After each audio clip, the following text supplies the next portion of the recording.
and work with the Democrats and work with Joe Biden and do all of this and say, ignore everything that's happened before.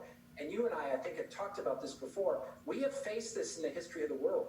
This idea that you calls to unity and calls to reconciliation before you get to truth and accountability. I'm of the mind, it doesn't matter how Donald Trump gets punished. I think in the end, enough Republicans are going to vote not to punish Donald Trump. They're going to stand by Donald Trump unbelievably in the midst of this, in them trying to overturn an election and pushing an insurrection. But I think we've had this time in our history before where we didn't do that, and that is Reconstruction. Abraham Lincoln had a vision, and Abraham Lincoln was killed. And then, interestingly, in Abraham Lincoln's 1860 election, the reason why we got into a civil war was because a number of states, about a third of the country, wanted to nullify that election because they didn't like where it was headed on slavery. Because we didn't follow through on Reconstruction. We didn't follow through on it and demand truth, demand accountability. It took 100 years, 100 years, before the vision of Abraham Lincoln of all men are created equal and all women are created equal to get to the 1960s when we had the Civil Rights Act and the Voting Rights Act. And you can draw a straight line, Nicole, a straight line between our inability to deal with that at a time and ignore it and all of this idea we're going to have to unify and we're not going to get to the truth, between Emmett Till, the lynchings, Jimmy Lee Jackson, the death of Medgar Evers, the death of Martin Luther King, the death of the 4 young girls in the 16th Street Baptist Church, and I will add the death of Heather Heyer in Charlottesville. That is a line because we never dealt with what was really fundamental, which there is a segment of our population that doesn't believe all men and all women are created equal, and therefore they believe they can do anything to maintain what they believe is what they think is real America. And we've seen this before. All of these jumps to accountability, all these jumps to reconciliation and unity, skip over the most important part, which is truth and accountability. You know, Donna, Matthew has widened the lens on this, but I think it doesn't get enough voice and it doesn't make its way into our conversations, but it should. And it's this idea that this isn't just disinformation in a vacuum. It's disinformation about who we are. It's a truth that they don't want to look at. And this whole alternate reality is meant to recreate a time that no longer is. It's completely incompatible. There's no way to fold Marjorie Taylor Greene into the United States Congress. There is no place for her for the Republican Party, or there is no Republican Party. They're mutually exclusive, QAnon and the GOP. Well, I think that's absolutely true, Nicole, and Matthew is right, that there is a third of the country that has remained constant from 1860 until now that doesn't believe in equality. And endorsing and supporting Marjorie Taylor Greene is just one more piece of it. I cannot, maybe I can believe how absolutely weak Kevin McCarthy is, that he is weighing as though they are, it's somehow a truth to be weighed, that there's an equivalence between Liz Cheney remaining in the fold and Marjorie Taylor Greene being excluded.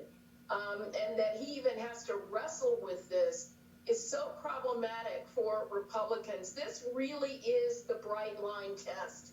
And Kevin McCarthy has to make that. And it sounds like really he already has, and he's going to choose Marjorie Taylor Greene and Trump for the future of the Republican Party. Alexi McCammon, I want to play you something from Ted Deutsch earlier today because it's powerful and because he represents Parkland. And Matthew and I are old enough to remember a time when simply being a Parkland truther would be enough to get you kicked out of the caucus. But let's watch this and talk about it on the other side. Ms. Greene peddles conspiracy theories that radicalize people online. These theories aren't just deluded, they also advocate violence. They promote harassment, they dehumanize and devalue large swaths of our population based on race and on faith. Last year, FBI Director Wray testified that conspiracy theories like the ones Ms. Greene promotes are among the most serious threats to American security. Ms. Green is now a member of Congress, one who has publicly spouted racist, anti-Semitic, Islamophobic garbage, has harassed survivors of mass shootings, denied their very occurrence. Now, I have cried with the families of Parkland, and I've grieved with them. And in my wallet, I still, to this day, carry a sheet of paper with the names of their loved ones, so that they're never forgotten in Congress. You know, Alexei, these moments, I think, get our attention because they're so raw and they're so powerful. And Newtown is another one of those sort of horrific moments that stops every American in their tracks. We all know where we were when news broke about Newtown. We all know where we were when the Parkland shooting was going on. It's impossible to explain how offensive it must be to these families and these communities that there's a member in Congress.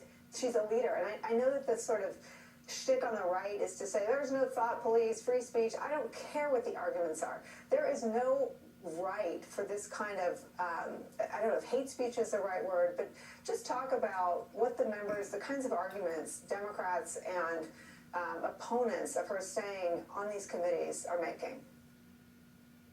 Yeah, and I will just point out one thing, Nicole, that while Marjorie Taylor Greene's rhetoric is obviously reprehensible and violent and dangerous, there is a spectrum of bad within the GOP. It's not just Marjorie Taylor Greene. Let's think back to last month when over 66% of the House Republican caucus voted to overturn the results of a Democratic election because they decided to side with then President Trump over the American people, and they did that after the insurrection of the U.S. Capitol.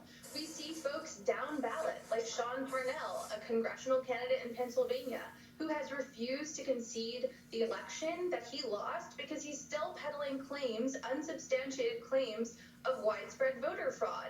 This is happening in Republican state legislatures. It's happening in gubernatorial races with Republicans in Washington state. It's happening across the country. And I was just texting with a Republican strategist and operative who works on congressional races around the country. And he said, look, the thing that people don't understand is the more attention that Marjorie Taylor Greene gets, the stronger she will be with the base and with these GOPers who want to see this type of politicking and crazy rhetoric continue within their party. Democrats, as we've seen today, are probably forcing Republicans to go on the record tomorrow, if this is what happens with the vote, to really put them on the record to see who stands with this type of governing, who stands with this type of Marjorie Taylor Greene type of Republican. But it's not just her. They are on record doing a number of things that show that they are comfortable with Donald Trump being the leader of their party still, and they are comfortable with this conspiracy theory lifestyle infecting the DNA of their party ahead of these 2022 midterms, which will only contribute to the way that their party moves forward. Matthew, I want to give you the last word, and I want to put up another image from the Capitol today that I referenced with Garrett.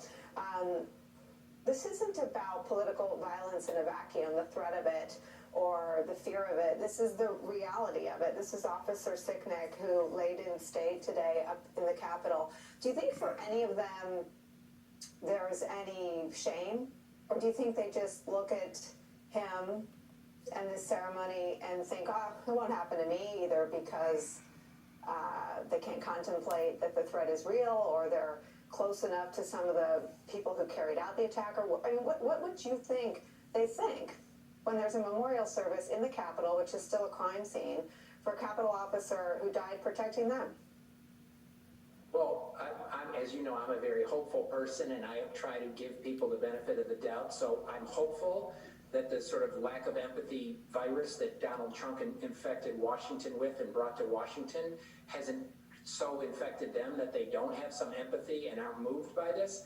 The problem is they may be moved by it, just like they're moved by a school shooting or moved by some other tragedy in our country, but then they never do anything about it.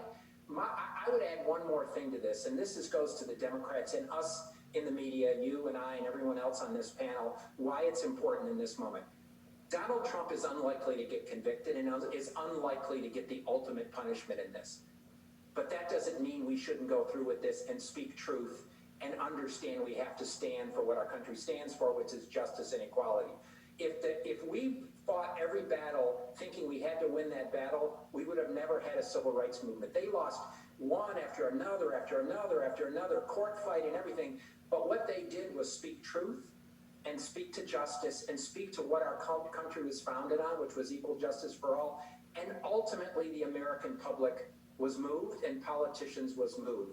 So though people may feel like everything's going on as a fait accompli, it is really important in this moment to follow through and hold people's feet to the fire and speak truth, because we may lose this battle, but the war for our country and what it stands for is going to be a long, long process. And this is part of opening people's eyes to what's going on.